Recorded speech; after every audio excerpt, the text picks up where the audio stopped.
और अब समाचार विस्तार से। दिल्ली के मुख्यमंत्री अरविंद केजरीवाल के आबकारी नीति मामले से जुड़े मनी लॉन्ड्रिंग केस में उच्च न्यायालय में सुनवाई 7 अगस्त तक टल गई है। गौरतलब है कि आबकारी नीति मामले में ट्रायल कोर्ट ने सीएम अरविंद केजरीवाल को नियमित जमानत दे दी थी। इसके बाद ईडी ने राउस एवेन्यू कोर्ट के इस फैसले को दिल्ली हाई कोर्ट में चुनौती दी थी। ईडी का दावा है कि केजरीवाल पर जल्दबाजी में फैसला दिया गया।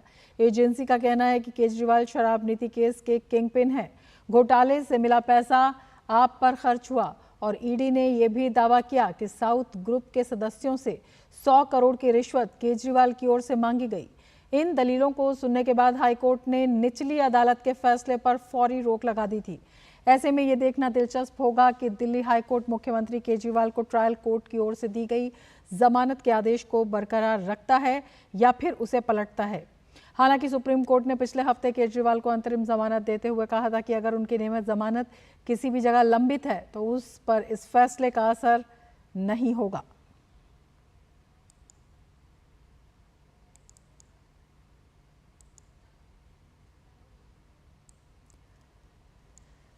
तो दिल्ली हाईकोर्ट में सुनवाई 7 अगस्त तक टल गई है और 20 जून को ट्रायल कोर्ट से जमानत मिली थी। तो जमानत के खिलाफ सुनवाई का ये मामला है और हमारे संवाददाता विकास सारथी हमारे साथ जुड़े हुए हैं और ज़्यादा जानकारी के साथ। विकास, क्या कुछ इस मामले में और निकल कर आ रहा है? रमा, देखिए, आज की सुनवाई इसलिए टाली गई क्योंकि इस मामले में जब ईडी हाई कोर्ट पहुंची थी तो अरविंद केजरीवाल का जो जवाब है उस पर ईडी ने अपनी बातें रखी हैं, लेकिन ये रिप्लाई, ये कहना था केजरीवाल के वकीलों का कि उनको कल 11 बजे के आसपास मिला रात में और इसीलिए वो उसको ठीक से देख नहीं पाए हैं। इसीलिए वो समय चाहते थे कि मामले को एडजर्न कर दिया जाए। और ईडी ने भी ये कहा कि वो भी अरविंद केजरीवाल के जो भी वो अपना जवाब रखेंगे उस पर एक रिजॉइंडर और आगे अपनी बात रखी जाएगी। तो कुल मिलाकर दोनों पक्ष ये चाहते थे कि उनको वक्त दिया जाए अपनी बात रखने के लिए लिखित दस्तावेजों में, और वो कोर्ट ने उसकी अनुमति दे दी है। 7 अगस्त तक सुनवाई टल गई है। इस बीच में सुप्रीम कोर्ट के शुक्रवार के फैसले का भी हवाला एक तरीके से किया गया, उसका जिक्र किया वकीलों की तरफ से कि उनको अंतरिम जमानत मिली है सुप्रीम कोर्ट से। लेकिन ईडी की ओर से जो अतिरिक्त सॉलिसिटर जनरल एसबी राजू हैं, उन्होंने कहा कि ये उनको कोई राहत नहीं है, कोई उन्हें जमानत नहीं दी है सुप्रीम कोर्ट पर। वो इसको एक्सप्लेन करेंगे जब उनको आगे आर्गुमेंट का मौका दिया जाएगा। अब से कुछ देर में हम उम्मीद कर रहे हैं कि ईडी का जो रिप्लाई है अरविंद केजरीवाल की जो भी बातें उन्होंने कोर्ट में कही कि उस पर जो रिप्लाई है शायद उसमें भी सुप्रीम कोर्ट के फैसले का हवाला हो, उसका भी जिक्र हो। तो आखिर वो कौन से ग्राउंड है जिसकी वजह से एएसजी ने ये कहा कि इसको जमानत नहीं माना जाए कोर्ट की तरफ से, और वो उस पर आर्ग्यूमेंट आगे करेंगे। कुल मिलाकर दोनों ही पक्ष अब 7 अगस्त को अपनी बात कोर्ट के सामने रखेंगे और तब ये साफ हो पाएगा कि ये जो मामला ईडी वाला जो मामला है उसमें नियमित जमानत अरविंद केजरीवाल की आगे उनको मिल पाएगी या नहीं मिल पाएगी। निचली अदालत ने जो नियमित जमानत दी थी उसमें कई तथ्यात्मक और जो लीगल इश्यूज थे उनको एड्रेस नहीं किया गया था, ईडी का कहना था। और प्रथम दृष्टया हाईकोर्ट को भी ये लगा, जिसकी वजह से अरविंद केजरीवाल की रिहाई पर एक तो रोक कोर्ट ने लगाई सबसे पहले, और उसके बाद ये भी कहा कि ये पूरा जो मामला है हाईकोर्ट इस पर विस्तार से सुनवाई करेगा, जो उनको निचली अदालत से जमानत मिली है। 7 अगस्त से अब इस पर रमा आगे की सुनवाई होगी।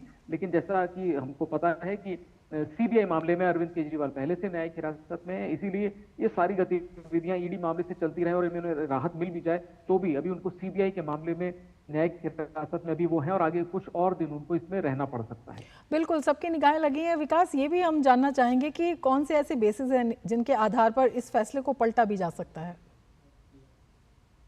देखिए, जो निचली अदालत का जो फैसला था उसमें 2-3 बातें थी जिन पर काफी गहरी आपत्ति थी ईडी को। पहला ये कि जो जमानत के पीएमएलए के जो सेक्शन है उनमें ट्विन कंडीशन जिसको बोलते हैं, जिसमें या तो कोर्ट को ये लगता है या तो कोर्ट ये फाइंडिंग दे दे अपने ऑर्डर में कि प्रथम दृष्टया उसको ये लगे कि व्यक्ति निर्दोष है और आगे भी इस तरह का कोई अपराध नहीं करेगा, तब कोर्ट बेल दे सकती है। दूसरा ये होता है जब सरकारी वकील विरोध ना करें कि जमानत दी जा सकती है और वो जमानत का विरोध नहीं कर रहे हैं, वो दूसरी परिस्थिति होती है। लेकिन अरविंद केजरीवाल के मामले में दोनों ही परिस्थितियां लागू नहीं हो रही ईडी के मुताबिक। पहला, ना तो कोर्ट ने ये रिकॉर्ड किया कि अरविंद केजरीवाल प्रथम दृष्टया निर्दोष लगते हैं कोर्ट को, ना सरकारी वकील को आर्ग्यूमेंट करने दिया गया उस एस्पेक्ट पर जिस पर वो करना चाहते थे।